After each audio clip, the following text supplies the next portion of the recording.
synthetic field generation via product?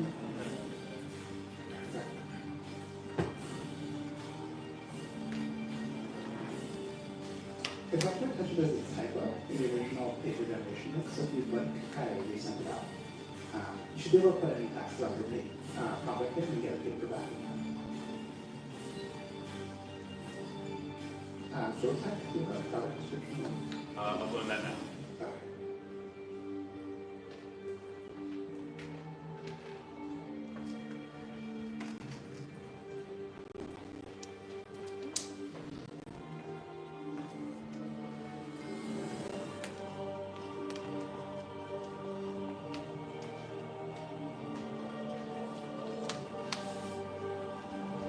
Yeah, I put myself at number 12 because I chickened out. Oh, you chicken. I chickened out with the Cool, number. some factors, give a product description on it.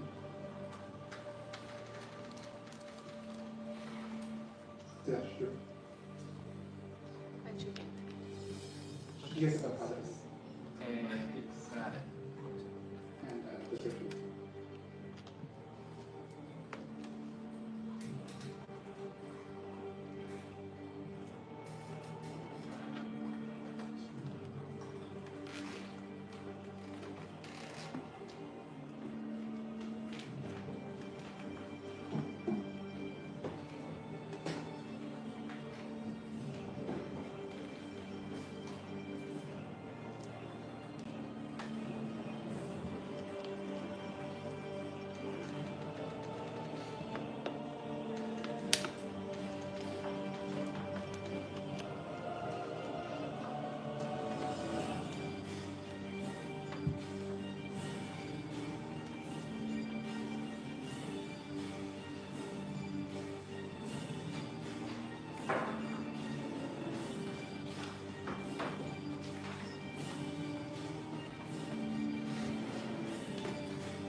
Oh, no, I was just doing something else. People are screaming to it. Oh, that's what I heard. I was just trying to do it. Yeah, What? Yeah.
Okay, welcome to presentations at AI Cross Mathematics. Let's hear it for everyone who finished their project. Woo! On topic, we have incredible suite lined up for you. Automated OEIS, generating mathematical languages and notations in order to merge mathematics with computation.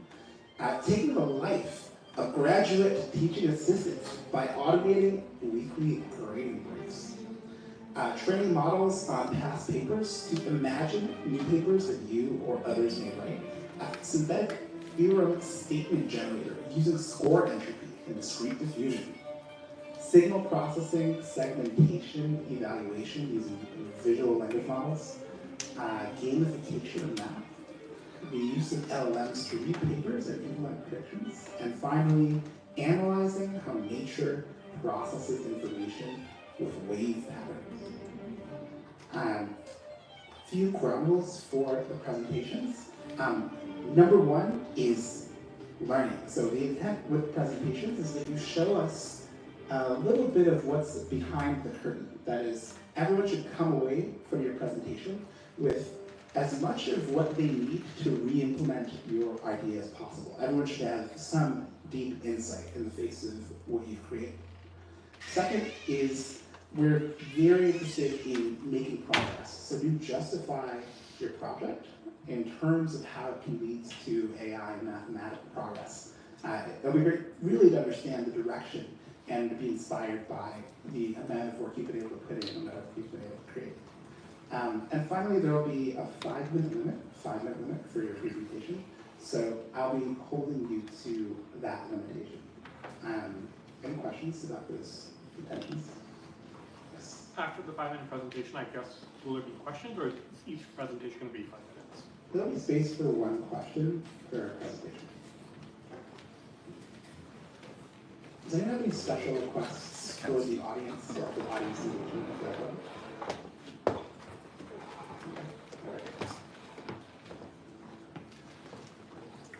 So with that said,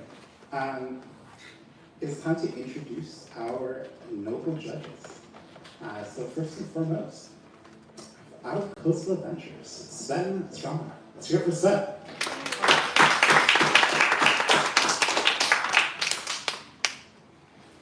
Secondly, we have the CTO of Friend. Let's hear it for Joe.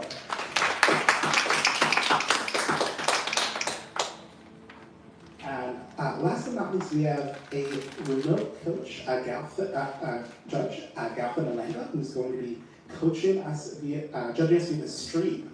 And he has a long history of basically submissions to these mathematical transformer projects. Let's hear it for Galpin.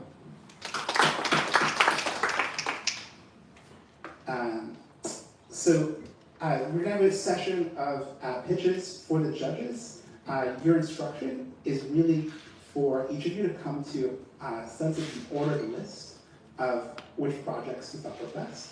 We'll have a first, second, and third prize place, as well as a prize for the best use of paper generation of functions. And so there'll be a 1, 2, 3 at the end of the day. Off the house, we'll determine what the exact numeric amount will be, but there will be a financial prize for all of the top 3 winners. Last but not least, in your presentations, do aim to have some intention and emotion. Do sort of perform. This is actually meant to be maximally engaging and entertaining, so I'm looking forward to seeing what we all have to offer. More emotions, for sure. Okay, all that said, first up, from Hanmei, we have automated OEIS. Let's hear it for Hanmei.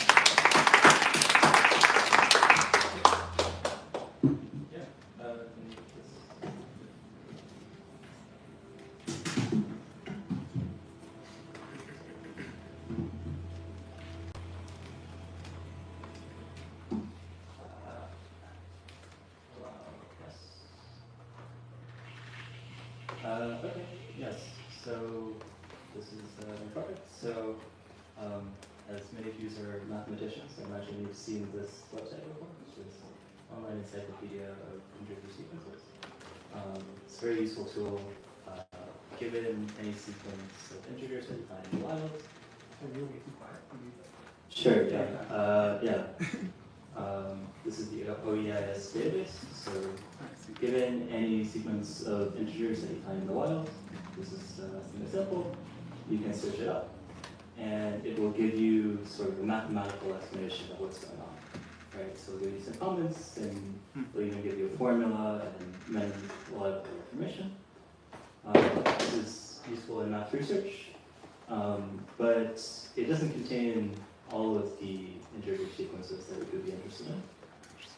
So naturally, we would like to automate this process. So the sort of naive approach to doing this is, well, you already have very capable language models that understand math, and you have a labeled training data set there, right? You have a bunch of these sequences here and sort of explanations of what they do. So the naive approach is simply to train the explanations based on the sequence of integers. This has the issue that you have no way of verifying whether or not the explanations you're generating are actually correct, right? Plausibly, you could use a language model to try to implement some Python function which verifies whether or not the explanations are correct, but that can be tricky, and some of these things are hard to compute. So what I did instead is I take a language model, GPU4o, I provided the first half of the sequence, and it's trained to generate the mathematical explanation of what's going on, and also to predict the second half of the sequence. So this has two advantages. Right? So the first advantage is that when it generates the prediction, you can check whether it's correct. And this gives you some evidence that the mathematical explanation that it's using is correct. And the second advantage of this, so I didn't actually implement this, is that you can do best event search, right? So once you have things set up in this way, you can parallelize across many different possible mathematical explanations, and you're more likely to find one that matches the completion of your sequence. So yeah, I can give you some examples of how this works. So yeah, you can look at some simple things, right? So like powers of 2, it can understand this pretty well. Prime numbers, Fibonacci sequences, squares, triangular numbers, things like this. It doesn't do so well with just random sequences from OEIS because some of those examples are really very complicated and hard to pin down. One interesting thing that I found is that it does reasonably well even outside of the integers, so you can give it some harmonic numbers, and it hasn't been trained on these obviously because these aren't integers, but it sort of understands what's going on and is able to generalize. In some cases, it doesn't generalize at all. So if you give it a sequence of integers from 1 to 10, it will say that it will correctly say the remainder of the sequence, but it will give a very wrong formula. So this doesn't work. Ways to improve this are, well, you could train on many more examples. We only trained on 10,000 examples here. There are over 1 million examples in the database. You can also implement the parallelized search. And yeah, in general, I think the paradigm of if you're given a sequence prediction task, like predicting on using half of the sequence of inputs and verifying that your answer is correct on the other half, is quite general and useful. I think Ryan Greenblatt did this in his ArcAGI work, and there are many other examples. So any questions?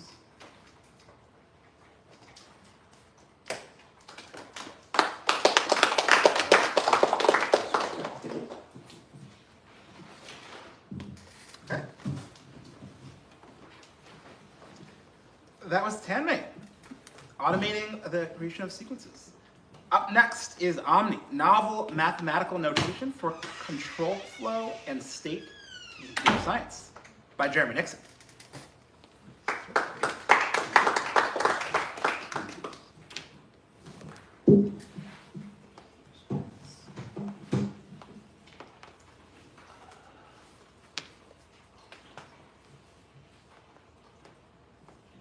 Okay.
apologies, my computer crashed literally 1 second. So I had to restart everything.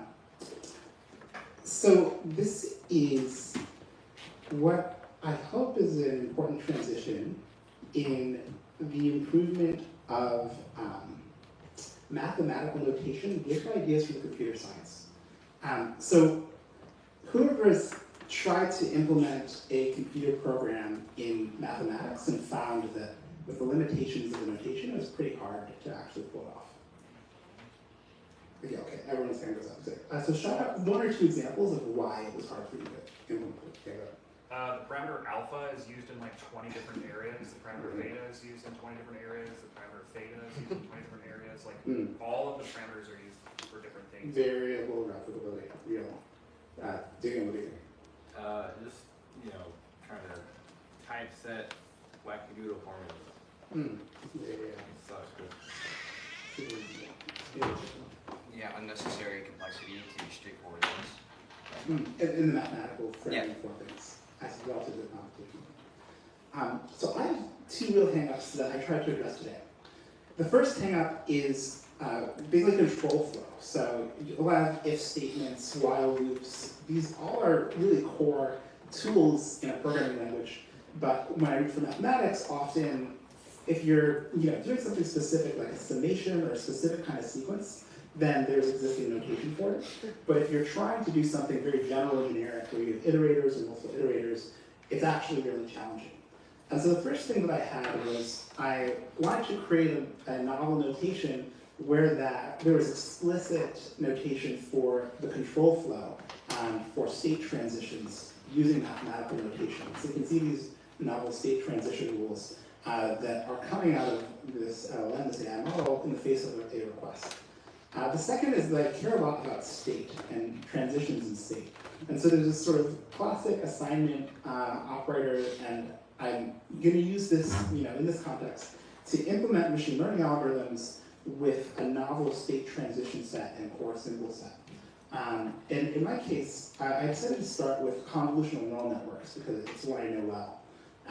So in convnets, there are a number of really interesting operations. So you initialize some parameters. A lot of this is like sort of typically done via initialization. That's actually pretty easy to express mathematically. What can be a little tricky is im to call and call to im. So these basically are modifications of matrix, which have their own shape and which often end up with lots of superscripts coming after one another.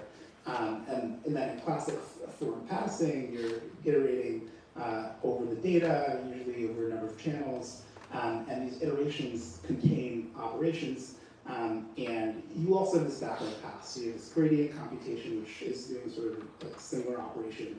You have to compute deltas for all of the activations that are not sort of containing weights, and those deltas still pass information. But you'll get a shot of what it looks like to see an implementation of convolutional neural nets rather than using Python code, using a language which was invented by the AI model. And so in this case, we take our sort of new notation and define a few sort of tensor operators. The convolution operation, in this sort of new context, includes our new sort of sigma operator, which has this bracket notation and is being assigned content, which in this case involves summations and gradient composition. But the model is really able to sort of usefully work this new control flow notation into how it's sort of representing our original gradient operation. And so in this case, there's this sort of classic representation with a double summation. Here we have assignment to the variable which is maintaining this sort of sigma notation for the iteration of the control flow, and there's something sort of simultaneously over the heightened its operators. It also defines helper functions in terms of sort of the window operation and the padding operation. But the kind of magic of this is you can take an existing algorithm, have a specific change in notation that you'd like to implement, which can be a linguistic improvement on how things are typically represented, and then can represent the entire algorithm in your novel notation. And so this has a few advantages.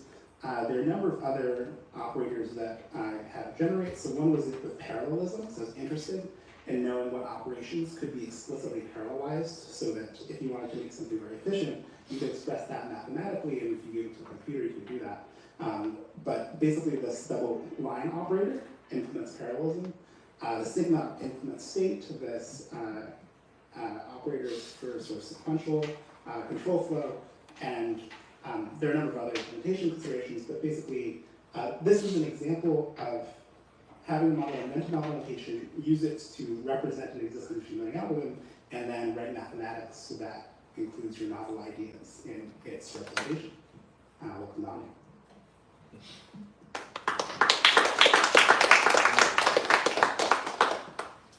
One question? How does it come up with its making up its own language?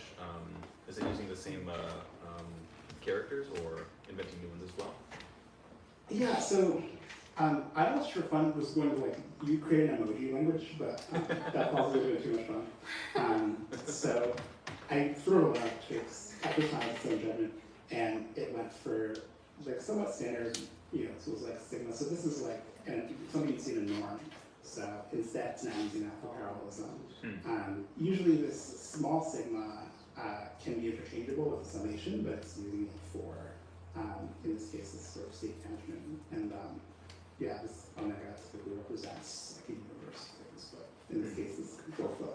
So it's mostly repurposing existing notation. I think it might be a lot cleaner to have it make up its own notation, but in general, what I would like is for it to feel natural to whenever you want to do something that might be really complicated in your notation, have a model invent its own representation scheme and then use that representation scheme to execute what you're interested in. Two questions. One, do you think that this, the non-statefulness of math notation right now is just a quirk of history, or there's something deeper to that? And maybe, maybe there's a reason math is not stateful, traditionally. And two, have you looked into linear temporal logics? So I definitely think that statelessness is an artifact of history, and we could very easily have gotten computation first, given the right setting, and we would have created mathematics that was fundamentally like a programming language and was, cleanly Turing complete and executable. And my hope is that mathematicians or folk who are learning math for the first time will eventually learn programming simultaneously. So currently, you teach your 4-year-olds, there are times tables, but plausibly you should also teach them how to code, and that will make it feel obvious that they should plausibly do math in that coding language, and that's one way in which I expect education to transition. But it definitely feels like an artifact and a big oversight, and now that we have computers, so much of our math is being done with computation anyway. So it makes sense in my mind to figure out how to merge things. I'm sorry, I haven't checked it out, but we should maybe check it out. Well, thank you.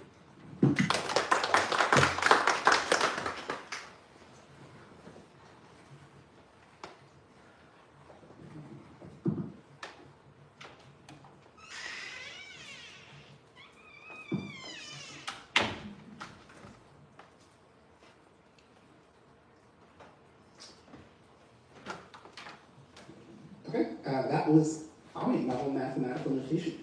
Up next is automated Canvas. They aim to make the life of graduate TAs better by automating weekly grading tasks. Let's hear it for Henry and Shanghai.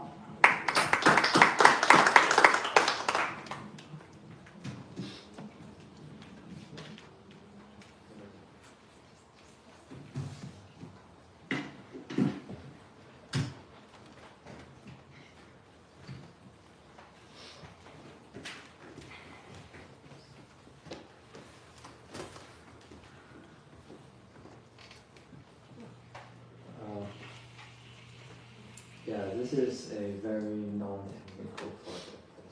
I just want to make the life of myself and fellow graduate students better by automating some of the grading tasks. So story is we use we use this Canvas to like teach courses at Stanford, and every week we are asked to like grade these like problems, and the instructions basically to get full point to every answer, and we have to input like it manually like this, and wait for it to load, and then press next, where you have to press next manually here and go to a next submission. This is excruciatingly painful.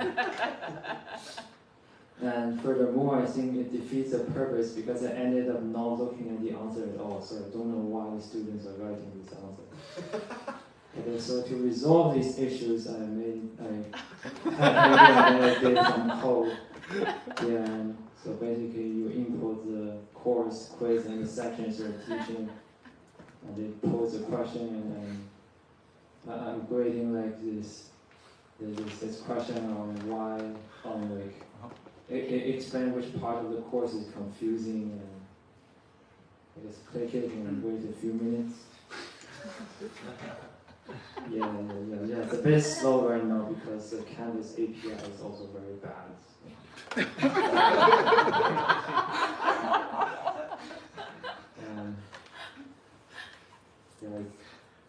It's still going, but it's grading like 80 student submissions. Follow-up project is to make a better Canvas replacement.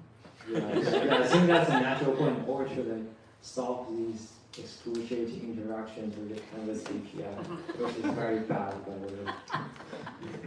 Oh and it has graded everything. And so it also tells us like what the students are struggling with. And I can see that students are struggling with matrix multiplication. So obviously I made the students anonymous. This code to it. Oh, this is real data, legendary. Yeah. And it seems they're struggling with matrix multiplication and doing rotation matrices. Visualizing something called the Taoing principle, which is what we teach in our linear algebra class. Yeah. Okay, that's the entire project. Thank you for having me.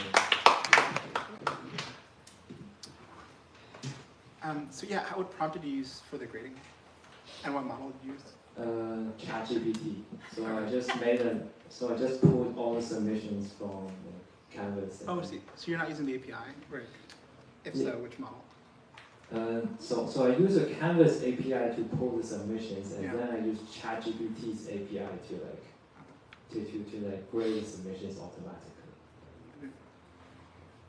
When you say grading, it's the summarization that you showed at the end there. Well, it's probably a different prompt than the grading. We didn't see the grading prompt. Yeah. So for grading, since our instruction right now just to give full points to every non-empty answer, I just did not show it, and it is uploading the grades to Canvas on the background. But I see. Did you run into any issues with the grading ability of the model?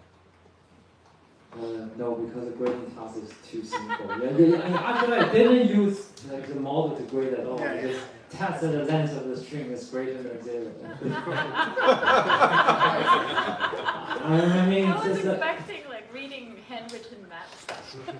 This is definitely a future direction. I think it's very far in the future. All right, thank you. Okay, that was automated Canvas. Up next, training a model on past papers to imagine new papers or others you may write. Math Research Ideation by Ralph Berman. Thank you.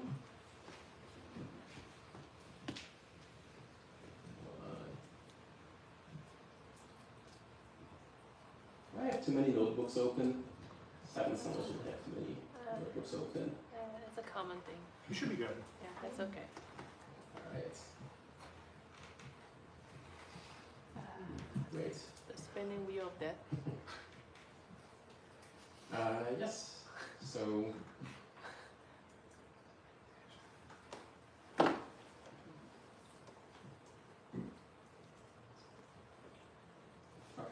well, that works. So I'm Ralph, and this is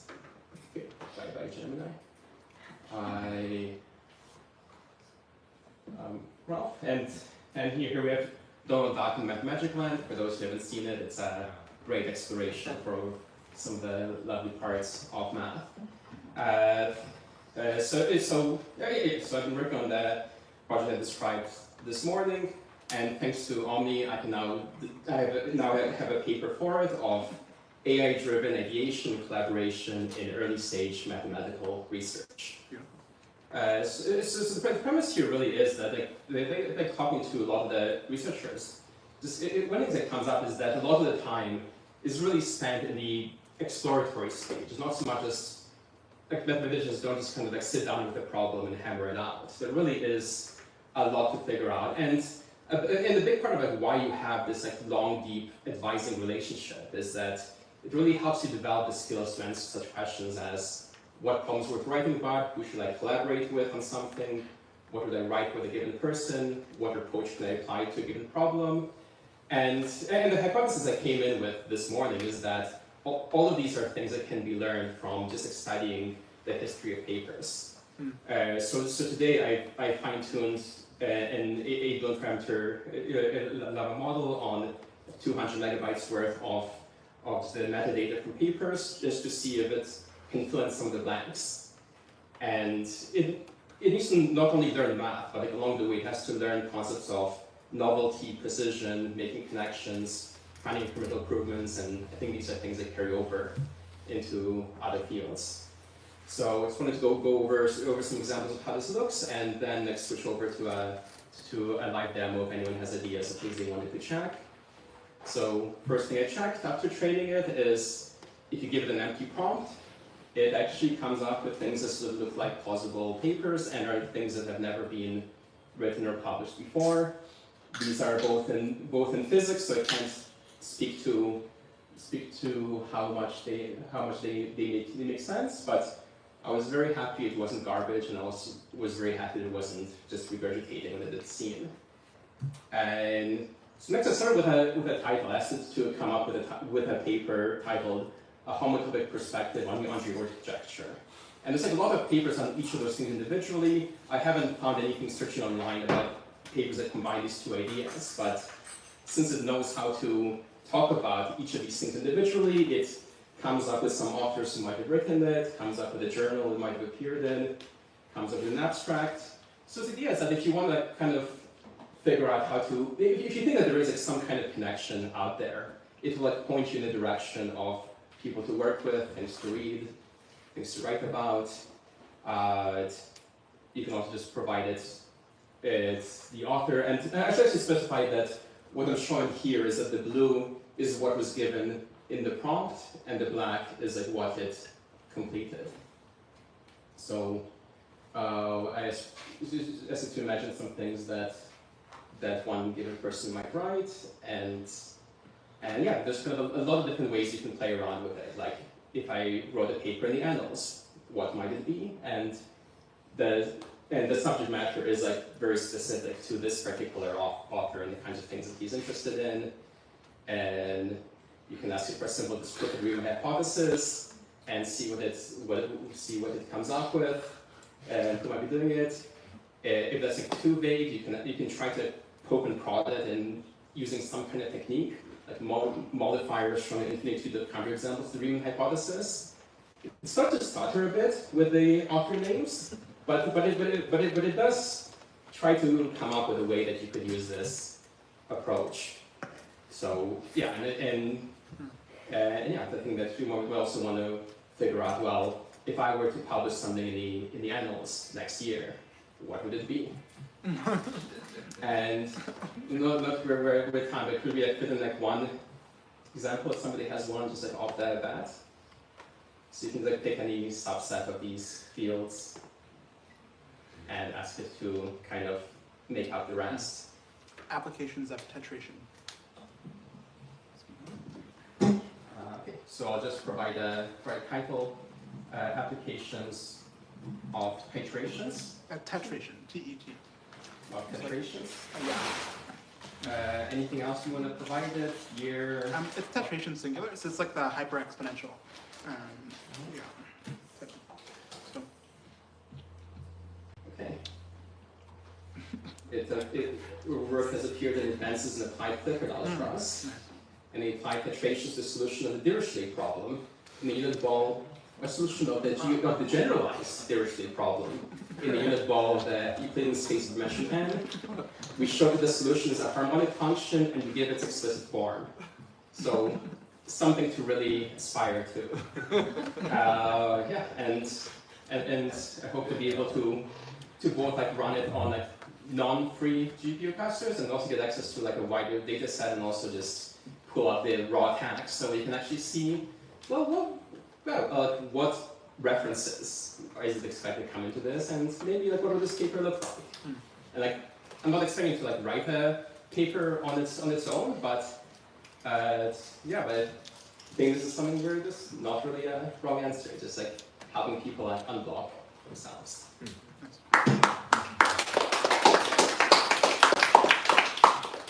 So to ask the audience question, how's it compared to the base model? So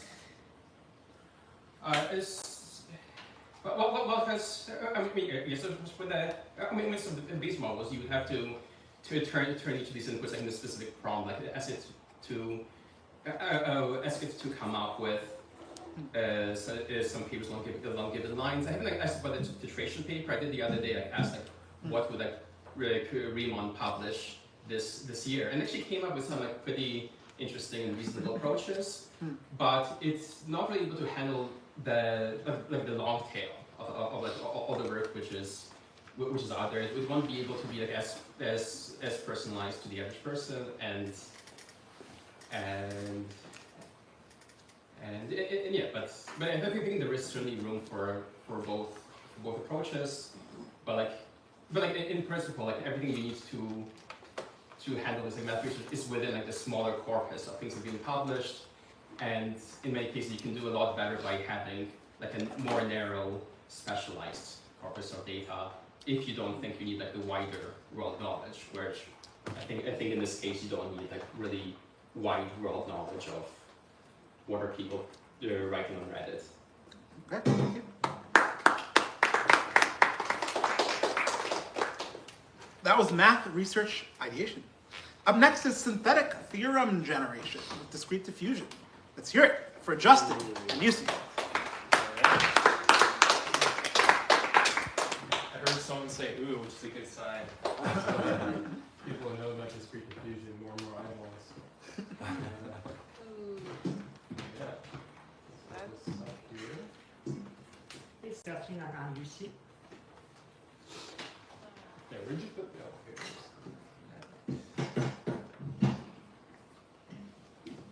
Alright, once this gets going, just hope.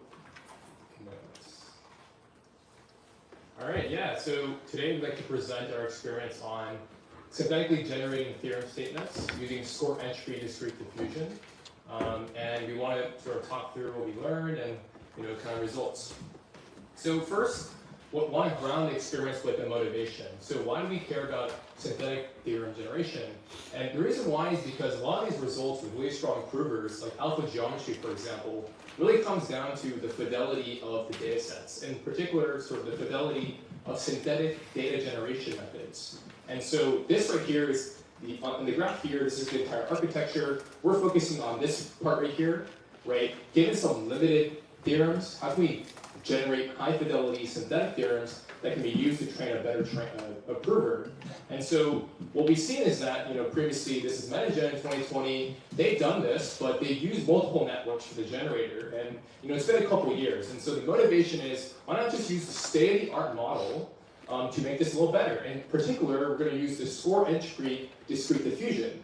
And so to talk a little more about what is score entry discrete diffusion, it's this model that came out that is sort of challenging the paradigm of what we know for textual tasks. So right now, everything's LLM, next token prediction, but it turns out instead of doing token by token, so on your top left here, that's what autoregressive modeling is doing, going left to right, token by token, you can actually output not just tokens, but sequences. And on the right here, this is what score entry discrete diffusion is doing, is it's basically refining sequences. And what's cool is that this actually is performant.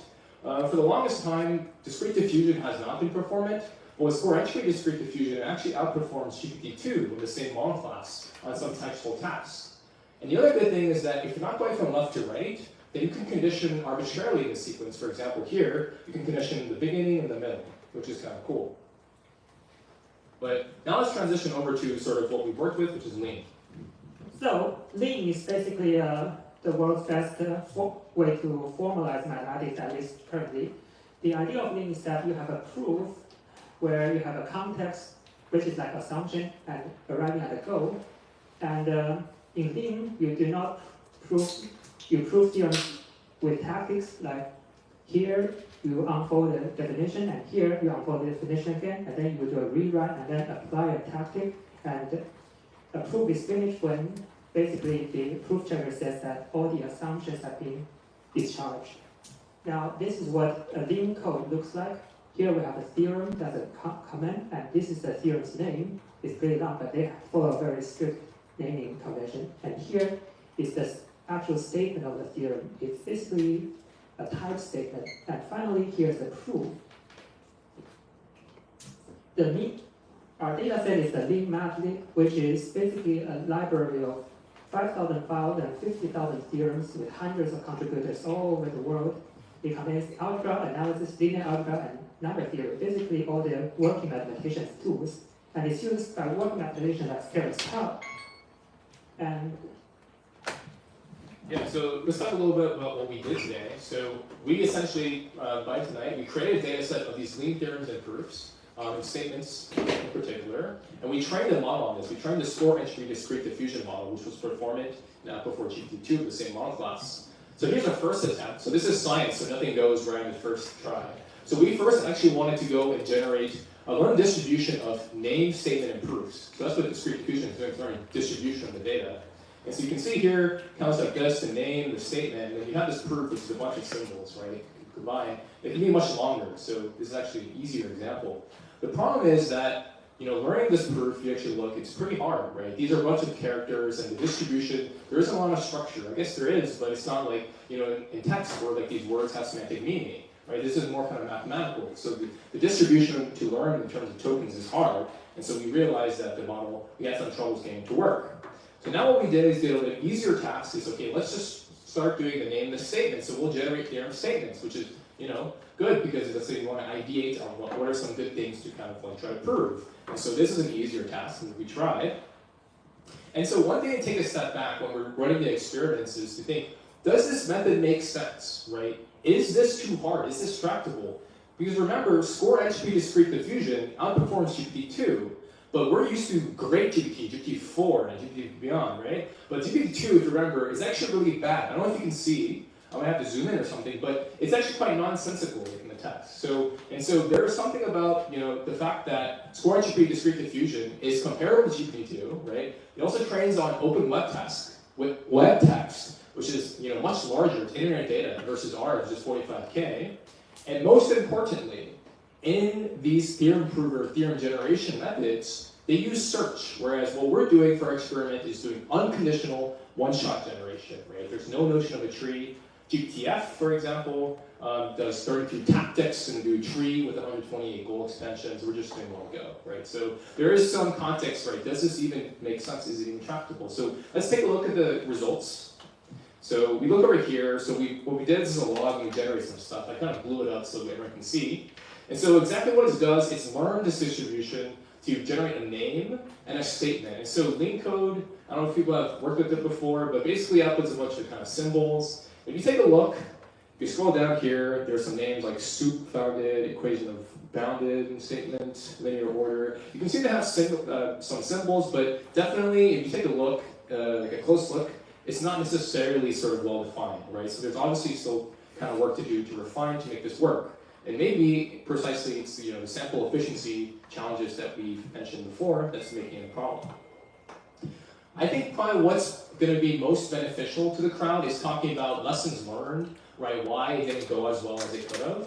So the first thing is we tried sort of train the model and it blew up. On the top right here, you'll see you get negative loss and you get something like really large, like 1,000 or 10,000 training loss. And the reason why is because initially we had to do a batch size of 8 to fit in the RAM. And the problem with small batch sizes is the variance is too high. So the solution is you can increase the batch size, but to fit in the RAM, you have to decrease the memory by shortening the length of sequences. And so we truncated all the sequences from 1024 to 128. This has a dual function because the way it works is you have to train, the sequences have to have the same length. That's how it works with the discrete diffusion. But if you do something like 1024, what happens is all these things end up being padding, right? And so if you have too much padding, your data distribution ends up being non-diverse, and that ends up making the training loss kind of blow up. And so by decreasing the sequence length, we actually have sort of increased data diversity, which prevents this degeneracy. So that's a couple lessons that might be helpful for training discrete diffusion models. Okay, you want to talk about diffusion work? Sure, some future works. First, today we just use this theorem name as statement. For future work, I think we can just take the entire mathlib, which is I think at least 10 times larger, and just train the diffusion model on all of that, because scaling works. Second, we can also use a token, train a special tokenizer. The Ling mathlib, it uses very specific tokens, which is very different from the GPT-2 tokenizer that we're using today. So we can train a specialized tokenizer, which can make it more efficient.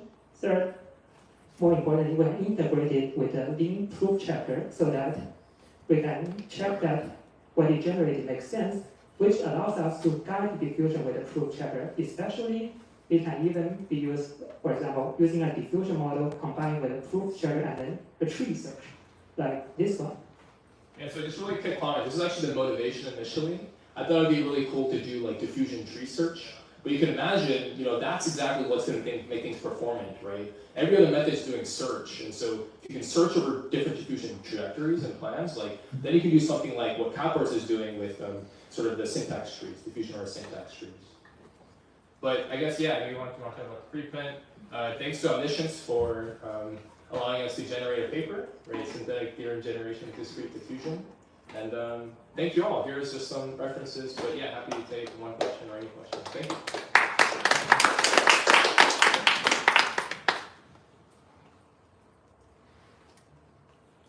One question. Yeah, so how would you go about doing the tree diffusion stuff? Actually, yeah, two questions. One is how syntactic, obviously it's not going to get semantics like GPT-2 doesn't, but did you test this in, does any, I expect it shouldn't have been type check, but is it syntactic at least? If you mean syntactic, is it correct, or what do you mean? Syntactic is in are they syntactically valid? Is it syntactically validly? Yeah, I mean, we can eyeball test it, right? I mean, sometimes it looks like, it uses symbols. Other times, it might have some kind of things that are not sort of correct. I mean, this is lead, I'm not too familiar with it, but yeah, I mean, obviously, yeah, but it's learning some kind of predictable sequence. Okay, yeah. And the main question was just about the tree search stuff. I'm not sure how that works, but it sounds super interesting. Yeah. I mean, I think one sort of notion of doing it is once you have sort of this checker, right? You can integrate a checker. You can imagine sort of at generation time, instead of just sort of conditioning on the previous sort of time step, right? You can generate multiple different time steps by doing multiple sampling steps, right? And if you can do that, now you have kind of a tree instead of going linear down, now you have a tree. And if you can, for example, have a quote-unquote value function, I know some works they train a value function, but if you can sort of evaluate intermediately whether or not this is going to be promising or not using a checker, you can kill certain branches, so that way you can kind of narrow down and have the diffusion path that's most kind of probable to succeed. But I think the question that maybe, or you're asking about a tree, but the other question is guidance more generally, right? Right now we have done just diffusion generation with unconditioned nothing, but actually if we can learn sort of how to integrate guidance with some kind of function, like value function, or I guess using a checker, you can actually control the diffusion process. I thought it was last week, but yeah, that's one of the great things about diffusion. It's very controllable, and so yes, I think in addition to tree search, you can kind of have a guidance function sort of in the reverse generation, that'll make output uniformly better. Interesting. So it's tree search over multiple iterations. It's not tree search sequence-wise. There's some work I think also in syntax tree, where you know that the first part of your sentence is fine, but you have a clause that you want to update or something. Yeah, I mean, I guess that could work too, right? You could either do sort of doing a tree across time steps, right? Yeah. So over time iteratively, or you could imagine sort of doing sort of like, for every given time step, you know, like doing a tree across parts of the sequences. Yeah, yeah. I mean, it would have to be, it's not as immediate, I think, because like, you know, like, yeah, you have to know like where in the sequence it's better, but that's like conditional on the other stuff around it. But yeah, that's a good idea. Like today we're just generating it as string because that's what the SCDD GitHub repo is doing, and we don't have time to adapt it to tree search. But Lean, it's got an automatic parser, so it's pretty easy to just convert the maplib into a bunch of abstract index trees and then run diffusion on that tree. Very impressive. Wow. Okay, that was synthetic theorem generation. Up next is single select by DIPRO. Signal processing segmentation evaluation using visual language models. Let's hear it from DIPRO.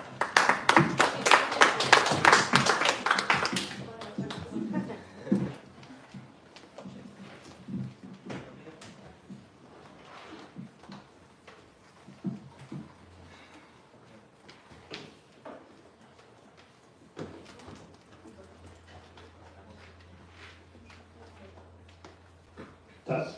Okay, cool. It works.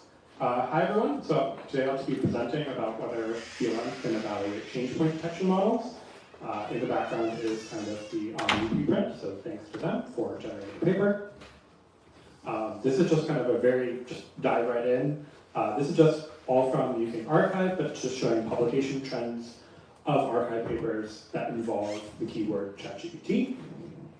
So first, I should kind of preface things. What is change point detection? Change point detection is a technique that's used to identify points given some sort of signal or mathematical data. And the idea there is very simple. It's trying to see whether there's some underlying change policy or some change time point at which the policy changes. I'm using a well-known open source library called Pelt that introduces a penalty depending on how many points you have, because you can imagine that depending on how noisy or large your data set is, you can identify tons of change points, and those might not be very meaningful to you. This is the Pelt formula. One thing that I noted and learned throughout the process is that hyperparameter tuning can be a challenge, and so kind of going back very quickly, there is a penalty that you can establish to prevent overfitting of Pelt, but part of the problem there is that if you do not assign high enough of a penalty, you can end up with a scenario like this where there's a very clear binary segmentation in the signal here, but you're just throwing a ton of different change points which aren't actually meaningful to you. So in this case, you're actually also seeing some of the output of a VLM where, in this case, it totally changed, it totally failed, and that the final score is output of 0.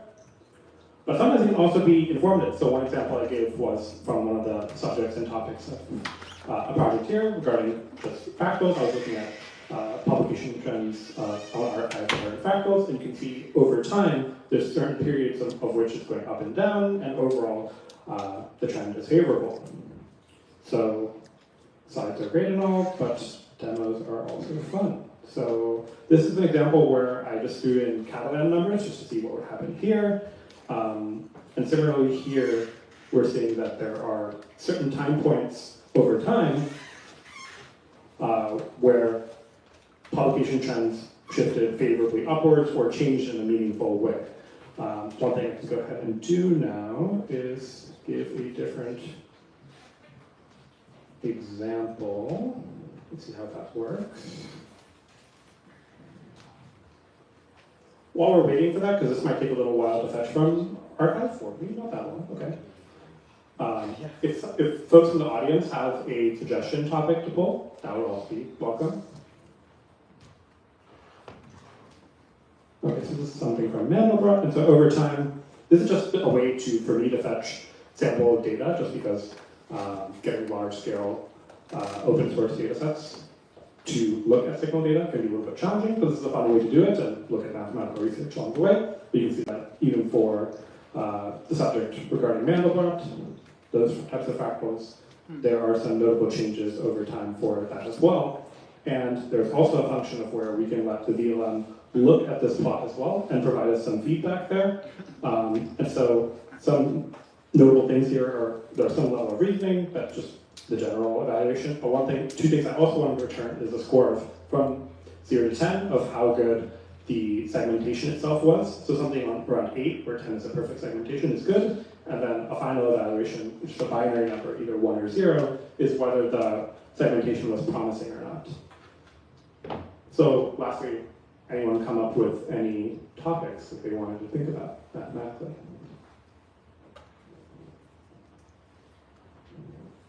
All right, I'll throw another one in there.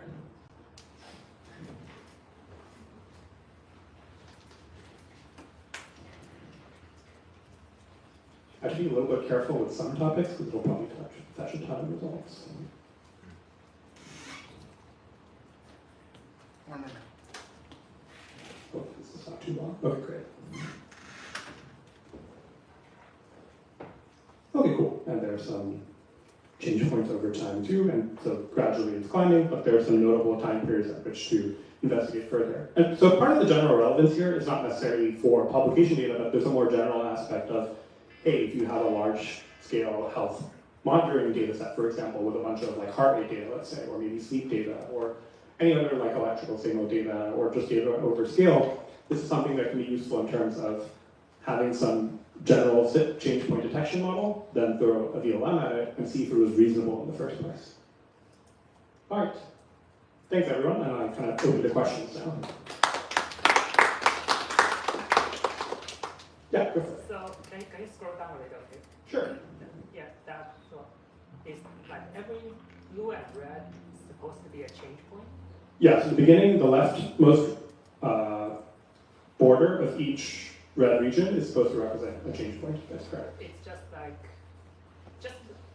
when I look at it, it looks like it's just a continuous exponential increase with no change point. So what if it's like not actually looking at anything and it's not actually statistically significant? Yeah, I think that's a fair question. So I think the main thing to look at is whether it's promising or not, and then you can run additional models as well as different versions of PELT, change the penalty, and also see if that's statistically significant. But it's kind of just looking at it and saying, okay, this is promising in the first place. Because there's some examples where it's just a flat line, or the whole region is not showing any segmentation, and so they're just returned that it wasn't promising. So the whole goal here is just to automate whether it's at least promising or not. But it might not necessarily be the ground truth, that's correct.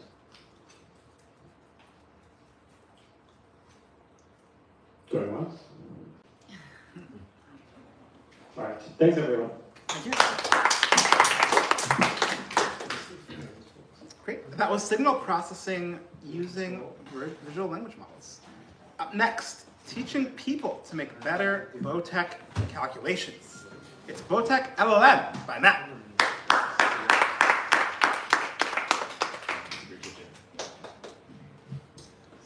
So I've been reading Richard Hamming's book, The Art of Doing Science and Engineering recently, and of the thinking topics that he heavily espouses, being able to make information human understandable is one of the most important things you can do. I have essentially no background with running these sorts of back of the envelope calculations. So most of what I got done today was really deconfusion of what this breaks down to for me. Let me get this up. Perfect. And so, as far as being able to reproduce this, being able to download what I was able to learn today, most of what running these sorts of back of the envelope calculations boils down to is two things. One, you need to be breaking down, decomposing the problem into key variables. If you're looking to plan a trip somewhere and you forget to plan for gas, that's a really big problem.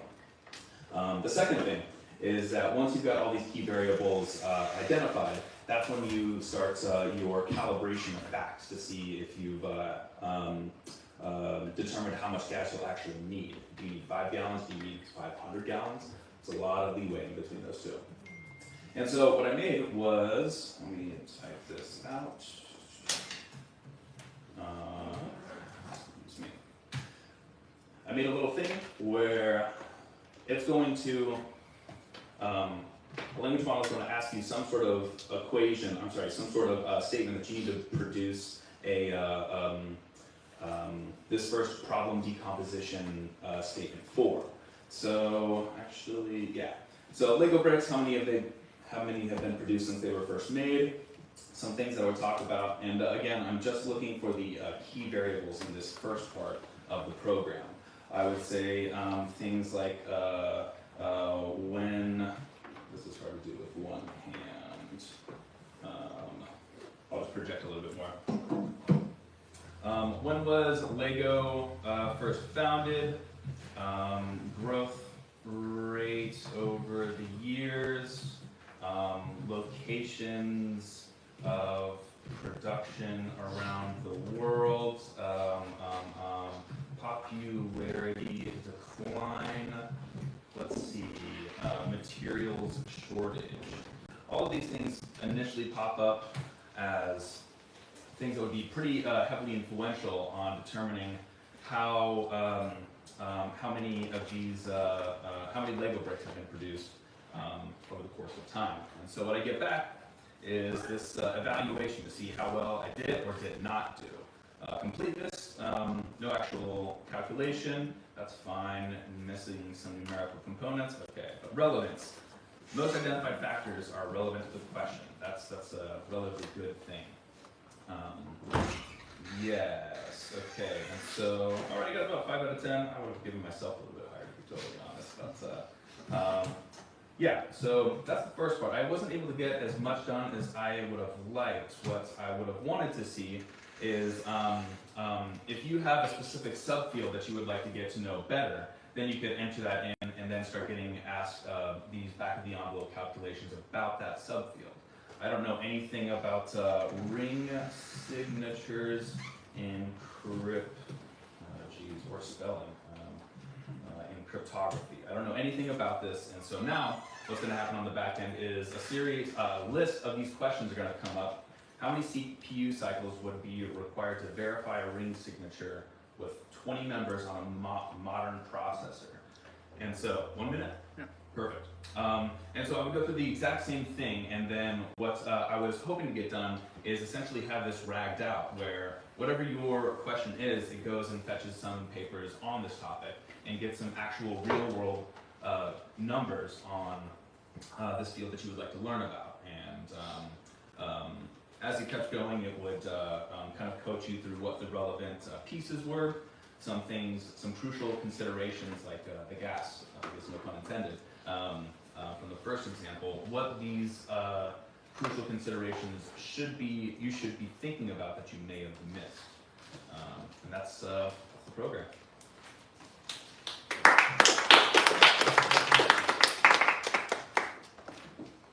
Yeah, questions?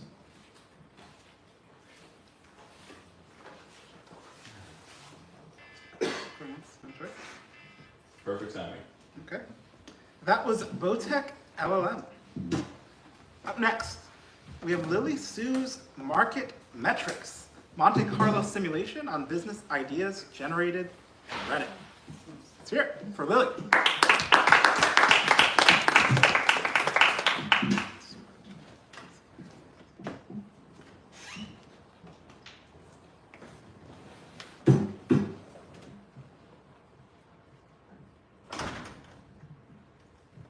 Okay, so my project, let me see. Okay, so my project was regarding helping a business achieve product market fit. Why are we using Monte Carlo simulations for this particular project? Well, I was actually reading a particular book about lean startups, not lean that was just presented, but just the concept of run your business in a lean way, like a startup, but for larger enterprises. And what it talked about was that, recently, it's been a trend to use Monte Carlo simulations to pretty much iterate over a variety of different scenarios when you have limited amounts of data to see best guess based on a certain data point range, what would pretty much do well. This was the book that I was reading that mentioned that in the first few chapters. And what I did was, what you're gonna see in a moment, but I scraped Reddit I used the Reddit API to get the top few thousand, for this one, maybe like the top 1,000 subreddits above a certain 10,000 subscriber threshold got the top posts. But anyways, after getting a certain amount of data, then I'm running some monthly revenue simulations, just based on a number range, and I'm doing all this mostly LLM assisted. And this would benefit business planning in the sense that it helps with the risk assessment and then get to market validation. So let me just go to my demo. So basically, I fetched the top 5,000 subreddits that have over 10,000 subscribers, and then I actually got instead of getting the top subreddits, I got some of the more from 10,000 up, the bottom few subreddits, and then from there I got the top posts from those a few subreddits. I could have done this with a lot more data, but there's a time constraint, so I didn't want to spend most of my time pulling the data. And then I also got the top number of comments by the post upvotes, which is the post score, and comments. And then so I aggregate the title and the comments, and after that I have this Python list of aggregated top 3 comments and the titles. And then after that, post titles, after that I generated a list of business ideas in a CSV format. It's just a list of business ideas that generally look like this. I still have the title of everything, and then I have it generate a business idea, and then I have a user input, a particular topic. So I'm doing web browsing automation in this particular case, and my system prompt looks something like this. I'm structuring it in pretty much, it has to have a number of steps of how to go about doing my business idea. And then is it a particular market, consumer, prosumer, enterprise, industry verticals? I could have gone a little bit more in detail into that. But here's my basic Streamlit. So this is a Streamlit that I generated with the business ideas for the different subreddits. You go toggle through them. And then I have these different parameters that you can adjust to get a general idea of what the different metrics you want it to be. So maybe I should zoom out a little bit. Okay. So we have Discord plugin management. Maybe it's less in the customer order, $2.90. And get the idea. Wow. So this isn't a cursor Python notebook? Yeah. How do you, what cell magic is this? Oh, it's just IPy widgets that allows you to do that. Oh, sorry. Just one question. What does this have to do with mathematics? Not much, but I guess the fact that it's using Monte Carlo, and it's a mathematical way to statistically get it from a certain range of possible kind of business metrics, what your business could be. So it's math inspired ability to kind of pick a business. Which business idea did you personally like that was recommended to you from this? to be honest, I didn't have much time to look through it. I was just like rushing to get this done. I'll have to go back and take a look. But I get this feeling that it's going to be a lot more like technical inclined based on just all the subreddit titles, very heavily influenced to like just like the crowd.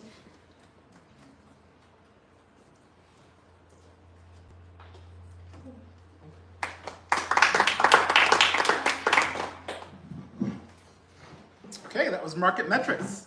Up next is automatic stock prediction models from York Westenhaver. Let's hear it for York.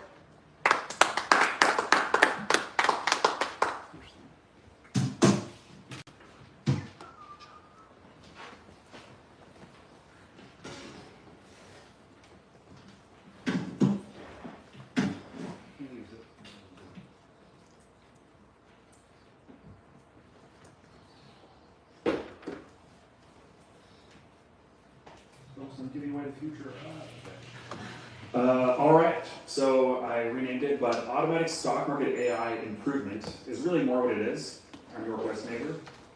So basically, currently we have this situation going on with AI where you talk to AI, it recommends something to you, you kind of look at it and go, yeah, that's pretty good, and then you come up with things you need to improve, and then you give it back to the AI, and you keep doing this. Obviously, the future is, well, this. We're just going to replace the human with the AI doing the same thing. So that's kind of the idea, is get new journals and textbooks, extract the most important equations and summarize them, program them, run the program, benchmark those, use those benchmarks to suggest improvements, use Perplexity to find appropriate journals and textbooks, do that a bunch of times in a row. So this is kind of showing the same thing, textbooks, papers, you feed it into Gemini 1.5 Pro Experimental, that gives you the equations, feed the equations into O1 Preview, that writes the pseudocode and gives you some explanations. You feed those to 3.5 because it's the best at programming, it writes the program, and then you obviously would have that run in the code that would write, and then you would take the output of the benchmark stuff that you have and feed that back into Gemini 1.5 or Perplexity. This thing is not 100% complete, but you get the idea. So as far as what we actually did, so I took this paper here, it's called the Survey on Recently Proposed Activation Functions for Deep Learning. I had it identify all of the TANH, soft bus, whatever GCU is, growing cosine unit, never heard of that one. And then I took all of those, I basically had ChatGPT come up with, here's the prompt you want to give to Claude, along with the output from Gemini. So then I gave Gemini the thing to ChatGPT as well as this artifact here, which was the code outputted by Gemini. And it said, oh, okay, sure, I'll write that for you. So here's the first thing that it did. Essentially, this is the steps. It gave us the code. So the problem was, it turned out that was way too easy because the actual stock market's easy to predict, I guess, Y finance anyway. So I did something else as well. I took this Monte Carlo Methods in Financial Engineering textbook, which is it's a great book.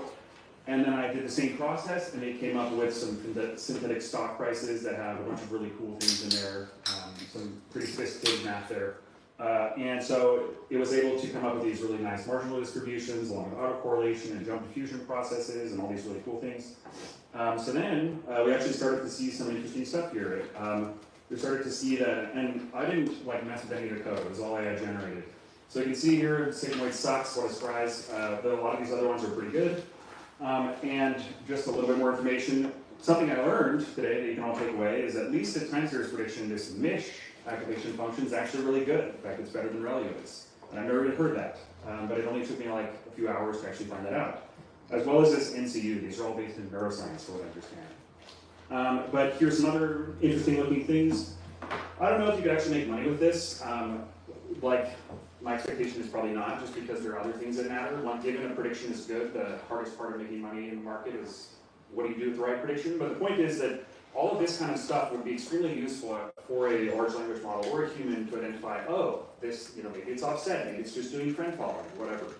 But you can feed these, which are produced directly by the AI, directly back into the AI again and say, make it better, make it better, make it better. Just some more interesting things. Here's the sigmoids predictions. It basically looks like it's just kind of following, just predicting whatever the previous time step was or something like that. Here is for NCU, which is another one, it's much better. So you can kind of see that it's actually maybe starting to get a little bit of predictive power, something like that.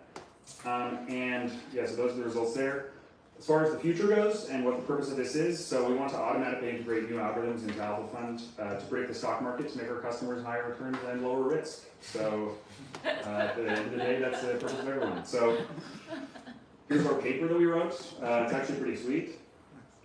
Iterative workflow for equation extraction and code generation using large language models. And I've been kind of messing around with this for some time. And it's pretty ridiculous. Yeah, after a few rounds of this, I tend to find that it kind of deranges itself and just kind of does weird things.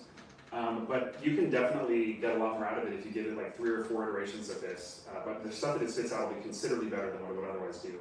As far as Perplexity, today I didn't have time to integrate Perplexity into it to go and find new papers for me that I could then go find and then download and then put into the model. But that would be like, the end goal is I think each algorithm, each model is best at one thing or another and kind of identifying that and then making a whole workflow where you use all the best AI tools to do what they're best at. That's kind of the goal. So thanks, Matt. Any questions?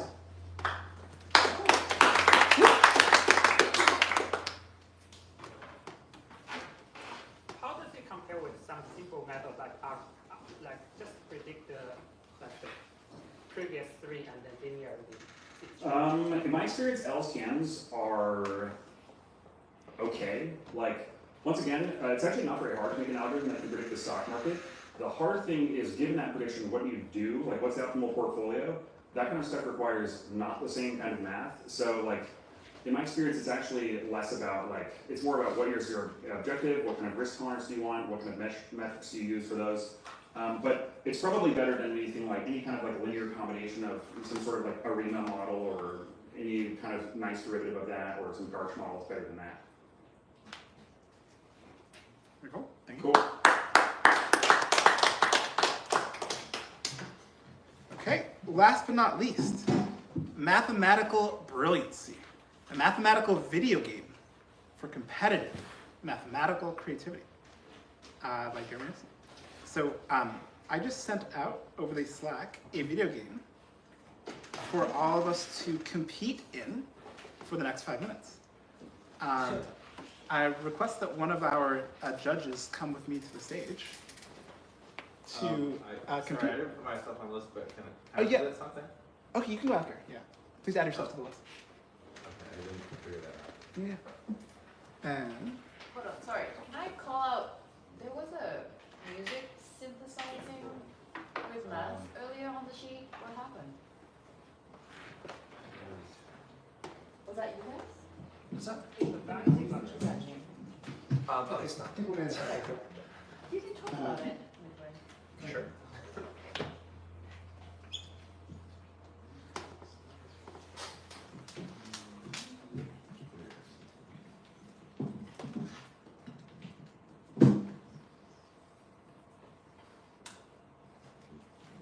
Can I get one of Sven or Jim to come play Ruins?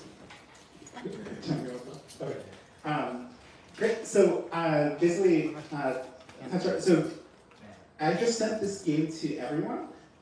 Start it within the next minute because it takes 3 minutes to play, and I want to see who can get the highest score. It's a really simple game. So go ahead and pick a topic. Okay, you pick geometry. So you basically type your brilliant ideas. The countdown timer's going out, so you have 3 minutes to come up with ideas. A model will score your ideas, and you will get an overall score based on how creative you are with your mathematical brilliance. Good luck. You have 4 minutes and 45 seconds. 2 minutes and 45 seconds.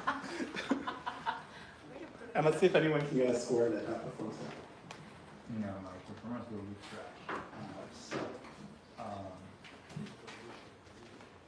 Creative ideas in geometry.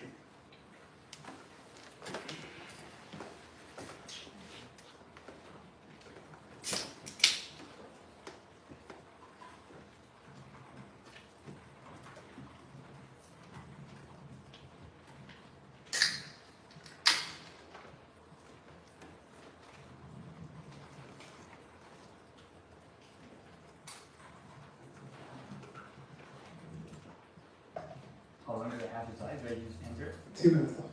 Okay.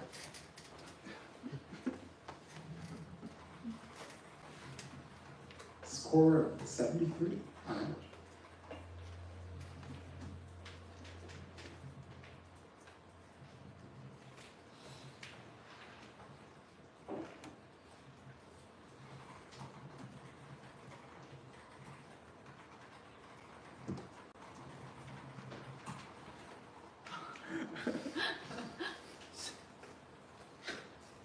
Does it always just give Yes, it's 3. I've got other numbers.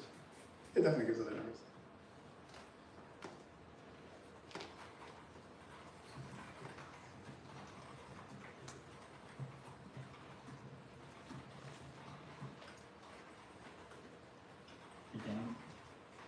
Okay.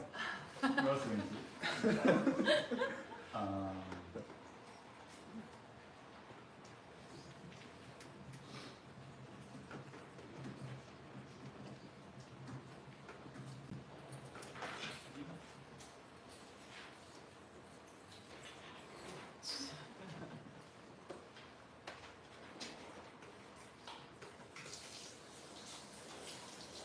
Seconds left.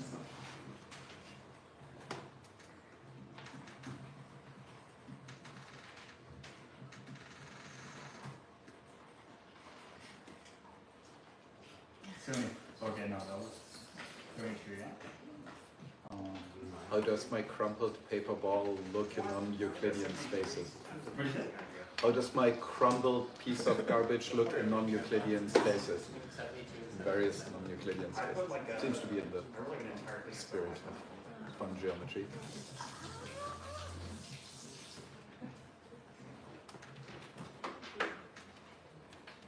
'73 seems to be the dominant. Yeah. 67, that's worse. Okay, time! All right. So the game is over. Jones' average score is a 73. Did anyone in the room beat an average score of a 73? I got 75. 75. No. Okay. 78? Yeah. Sorry, say it. In what category? Do you have anything higher than 78? Sorry, what did you get? 78. You also got 78. Yeah. Okay, I do have 2 at 78, so anyone higher than 78? Can you guys present your best ideas real quick? And see what brilliancy brought You up? can shout it out. Yeah. With finding closed GD6 on multi-genus services. What score did that get? 78. Okay. Protein folding hyperbolic space. Protein folding hyperbolic space. Okay, and what score was that? 78. I have a question. Why does it keep generating between 70 and 78? Yeah. Oh, we got a 67, actually. What does the, so how yeah. does it work? How does it work? Okay, fair enough. It seems to be. So instead of trying it now and they got an 87 on that. You got an 87? Oh, I'll show you your idea. What is it? What's your idea? I mean, it doesn't make sense, but solve the Riemann hypothesis with sphere eversion. I could not prove that. Just so That's pretty brilliant. You think it doesn't make sense with L on those. Okay, so yeah, this is the brilliancy backend. So there's a mini call which you're a quantitative judge that outputs a single number for the brilliancy game, which takes the topic, an idea, which is the most creative idea, and that has some little nifty prompts. You're a judge of creative ideas. Here's the topic and idea. Evaluate it from 1 to 100. Consider these 5 criteria: originality, relevance, usefulness, cleverness, and implementation feasibility. And then only put a single number where 1 to 20 is poor, below average, good, excellent, etc. So it's the 81 to 100 range. So we got an 87. Great. And that's the central thing that happened on the back end. Most of the action is on the front end where the game is initialized. The user can slot in their idea, it looks very pretty, and yeah, basically there's some other selectors for picking the topic. Once you pick the topic, it comes your own, it shows its timer and the place where you can put in ideas, and the back end just gets called with a fetch call to see what the model says about your idea, and we aggregate it on the front end. So that answer your question? Yeah, that's basically a prompt. So I mean, we're good. Okay, this is brilliant. Let's do the final presentation.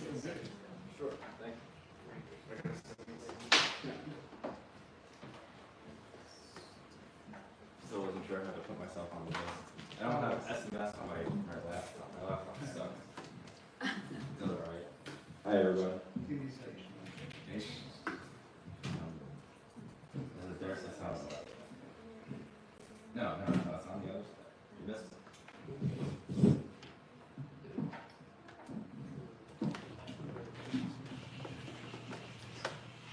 Alright. Thanks for inviting me here, guys. So I did something which you can't get an LLM to do.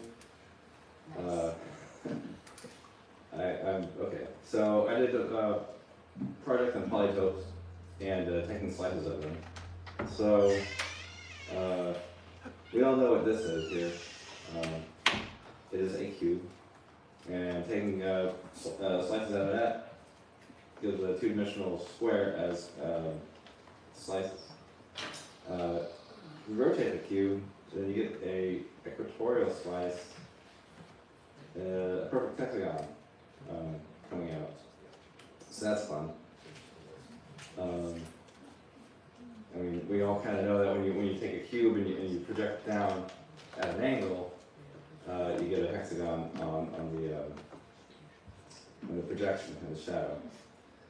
But did you also know that a similar thing happens with the dodecahedron, in the sense that when you have a equatorial slice parallel to the facets up on the top and bottom, then that's a 10-sided polygon in the center.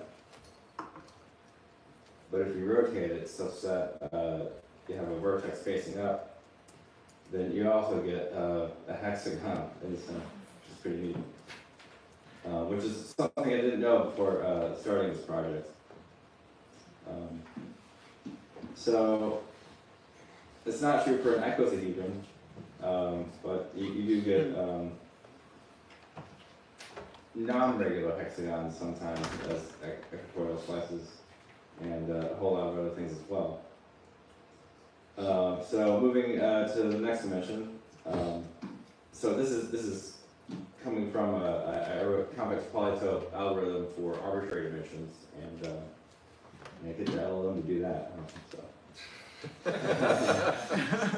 So this is a view of the hypercube with cubic slices. But if you rotate the hypercube in the fourth dimension a little bit, you get a different story of sort of an octahedron in the center, and it morphs to like the tetrahedron down towards the vertices. And this is still a hypercube, just at a different rotation. There are other shapes in 4 dimensions. Regular polytopes in 4 dimensions is sort of the solids in the next dimension up. This is a 24 cell. It's made out of 24 octahedral facets. And the equatorial slice of this is sort of I forget the name of that. Cubic. I forget.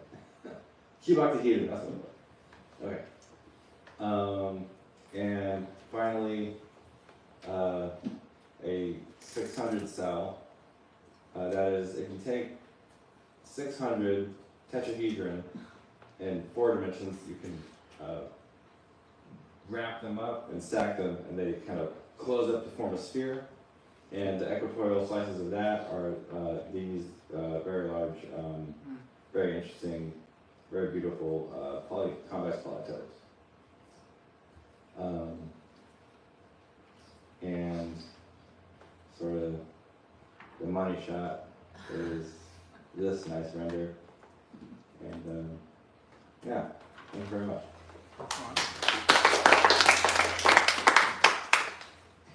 Looks beautiful. Just one question. What does this have to do with AI? That's a good question. It has a lot to do with mathematics, so. Just end with that. Yeah, it doesn't have much to do with AI. You can train AI on it. It'd be fun. I'm not sure what you do with that. How would you do this with AI if you were forced to? I would object. Yes. It's like interaction computer.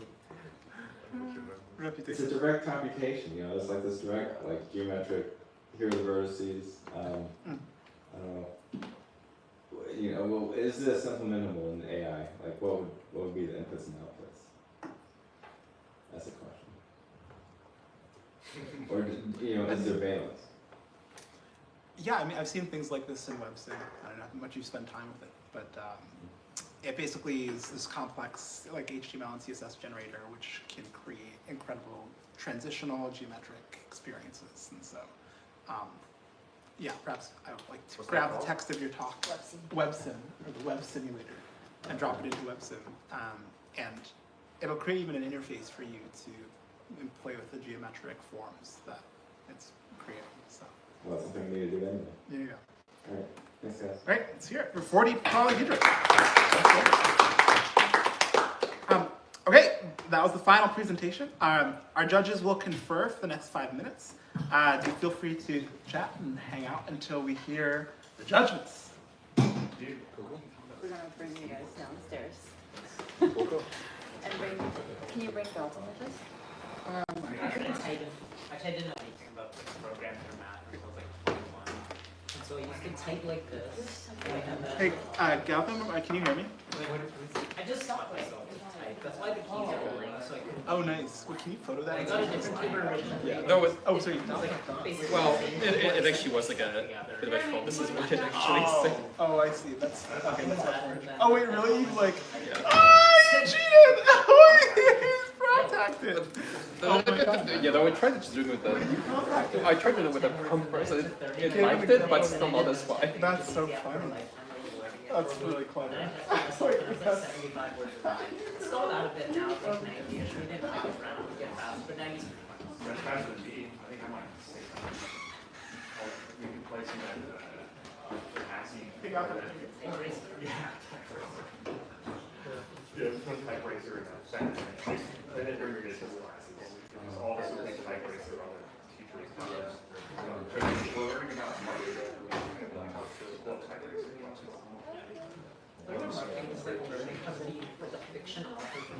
I mean, the best, the teacher would make fun of the class. Like, they were worriing about stuff in memory, and if you're not working, that's nothing. And then, but he was like, but the cool thing, he was a bro. He also, the funniest thing was, he would take our company's balance sheets, and he'd be like, so, there's actually the marketing professor did the same thing. It was like a joke in his school. They would take like NVIDIA's best year, and then they would put like, so, Shasta, like that, this like water company is like one of these guys.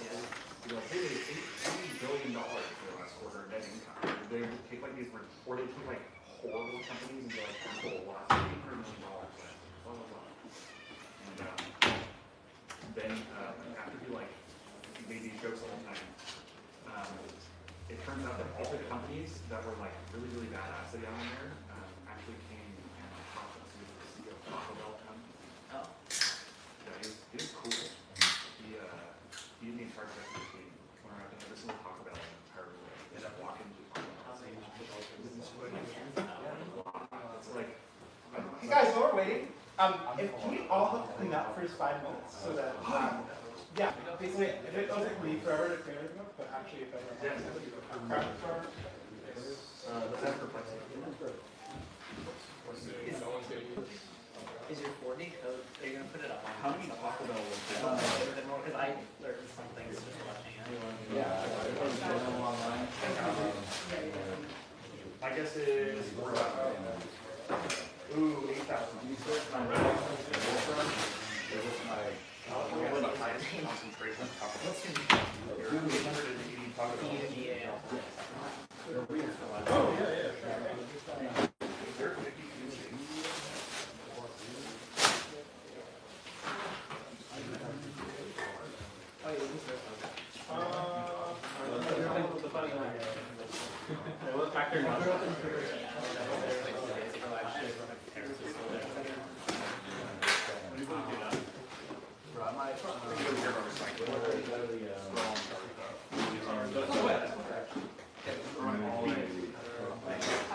trash cans are up front. When you're done with these bags you have.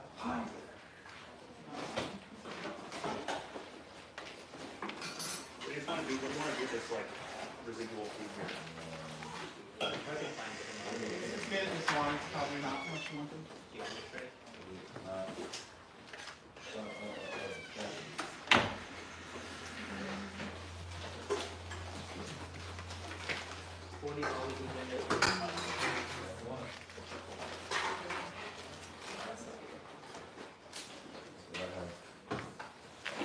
AI can do so intuitively, I think almost academics.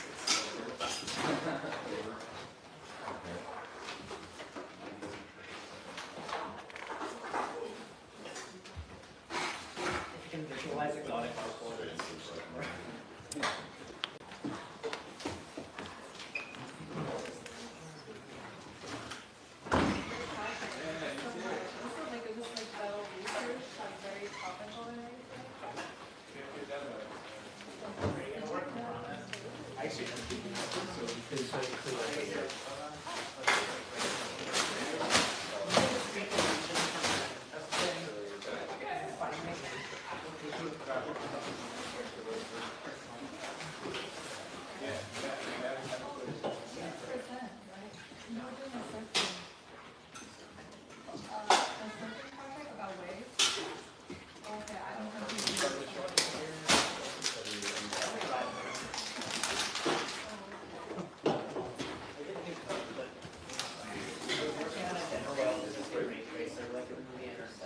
They're confirmed.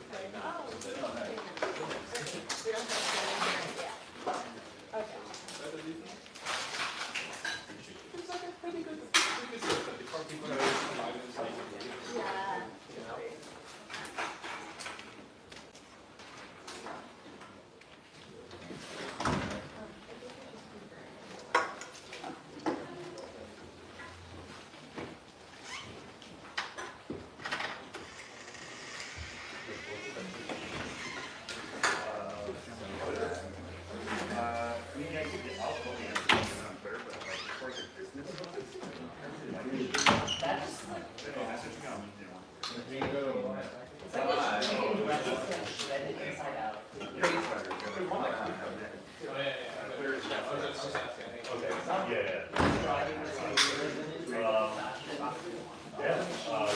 like just watching you with your workflow.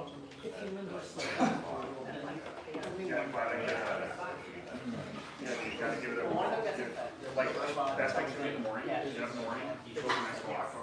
Have a good conversation with AI. Are you working or a student? My opinion, it used to be Gemini was my favorite. I really like it. Gemini's very helpful, and also it's like it treats you like you're a badass. Because it's like, don't say I disagree. But the new thing is not bad. The new voice they have. I don't know what it's called, but it's the second one from the top on the list of new voices. It's this British guy. Those brain games. Yeah. It'll be like let's talk about I'll be like, what do you think about this business? I'll be like, he basically just go, we love this guy's ideas, okay? He'll just tell you you're awesome, which is great. So I recommend. Actually, you know what? You have to add feedback for the meeting. It's a little different. I don't usually think of it that way, but. So I think it's like an example of straight or really take a break because you're super busy and being crazy all the time. So yeah. Funny way to. It is like. I was thinking about it too. This is like research. I mean, like, actually, you talk about it, like, that's fine.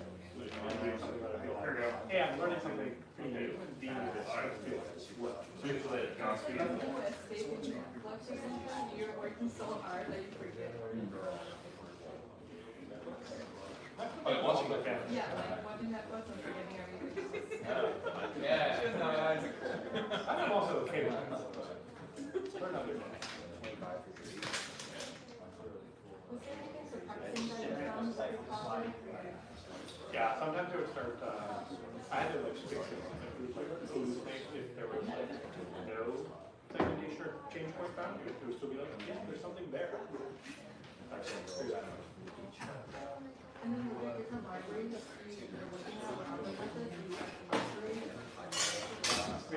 I was mostly looking at multiple points, but there was like a way to just look at if you hypothesize there's only one change point, or looking at the binary, like for example, when you look at general flight data, That's like 2005 to 2024. Yeah, like, you can find that 2020. The goal is to kind of like have a system where gain solution. Yeah. Oh yes. No, you need the story. So I and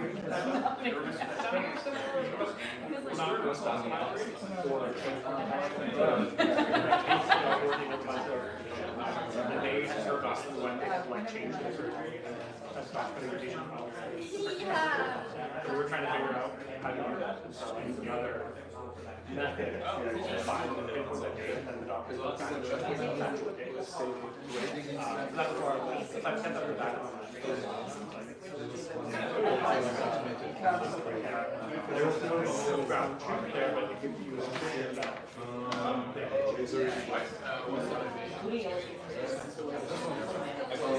Definitely felt his pain, so like it was like 100% the strike point on the like, oh, this is so painful.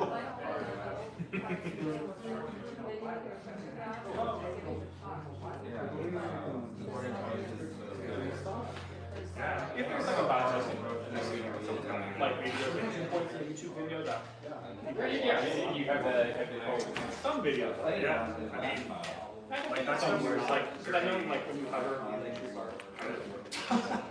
like that, like hover on the like see like that kind of stuff is really interesting. I think it kind of catches up.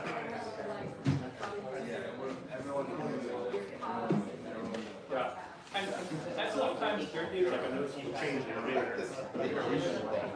And that's actually kind of fun. Yeah, good idea. I think like also writing it in yeah, that's probably noisy, but like with the pace, engineer who uses the mathematician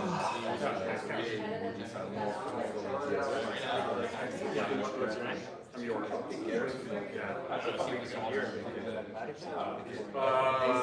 think you were trying to math. I did translated language. They said that math is the language more possible than every other system language. If it's done, it's actually translated powerful. Sometimes in one direction. My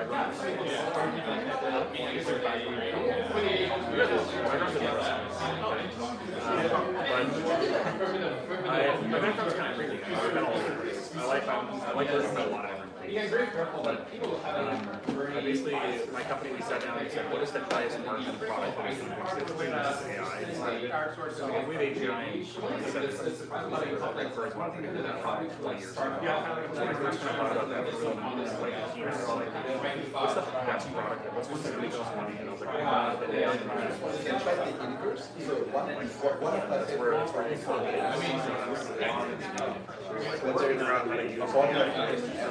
That's video.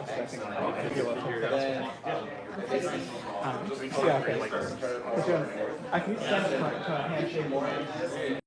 But not like just so force you to work with them. Sure. So you force us my perspective. Yeah, but don't have luck with it. Come up with like new ideas because it's very hard for us to be contrarian. So for me, it has worked because it might not work in math very well, but for me it works because often things that talking about works and the learning case is like where everybody has spoken about these things. But it's good also remember like because if you get the same thought that people have been doing 3 times, like I did like something. We have your winners! Okay, there are two types of prizes out. We have a first, second, and third place prize, which will be $50, $100, and $150 on the house. And we have a $200 Omniscience Best Paper prize. Let's open with first, second, and third place. Drum roll, please.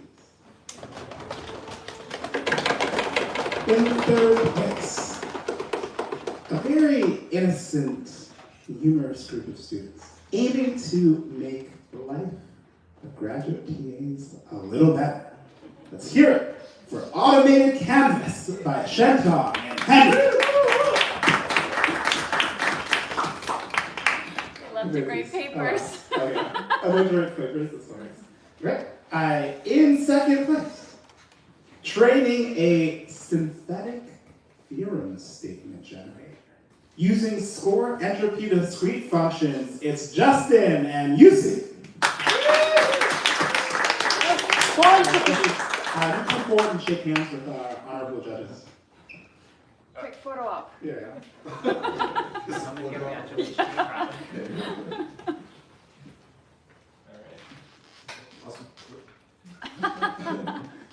This will take a photo for you if you want that. Just post it on our.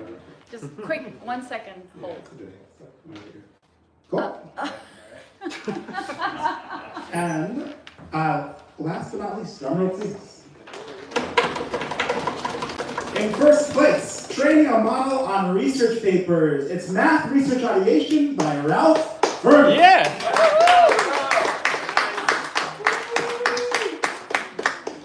Yeah, a minute photo. All right, hold for 1 second. You're good. Awesome. Okay. Finally, the Omniscience Prize. The prize for the best generated paper goes to Automatic Stock Prediction Markets by York. Okay. This concludes the prizes for the AI Mathematics Hackathon. Let's hear a huge round of applause for every project ship. Congrats, guys.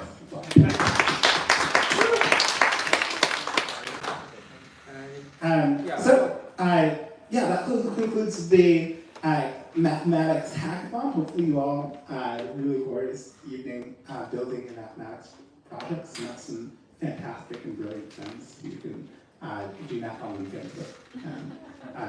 Enjoy. Do feel free, if you're interested, to hang out until 12 o'clock. So the house is yours. It's been a lovely evening for mathematical invention. And lots of love to Dex, everyone who helped Stevie, especially for her continual guidance. Let's get a round of applause for Stevie.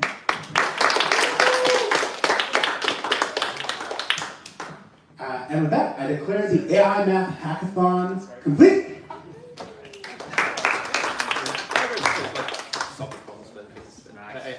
I did that math PhD. So you were the there to data science to startups. Yeah, just a week ago. Number theory. Remember what did you do then next? You're gonna math and AI guys.